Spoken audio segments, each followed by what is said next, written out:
Hello, hello, hello, hello. It's me again, your kalabli life na makulit. Kamamshi, kasisi, kasistarakas, kalodi, mga kalanggat, mga kasingle ma'am dyan. Ayan po si Kalabli Life. Magluluto po tayo ng buto-buto na sinigang. At guys, kulang-kulang po yung aking rekado, pero namitas lang po ako dyan sa aming garden ng okra.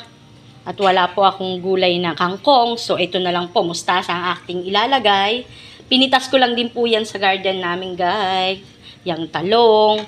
Kung ano-ano lang po yung napitas ko dyan sa garden namin, guys. Pinagsama-sama ko lang, guys. Ayan.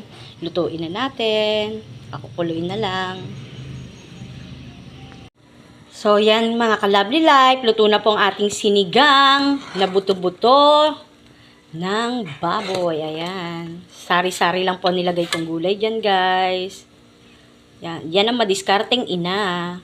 So, guys, thank you for watching. At alam nyo nang gagawin nyo, mag-iwan na ng komento sa box ko. At malay nyo ang friend nyo yung magkasundo. Thank you.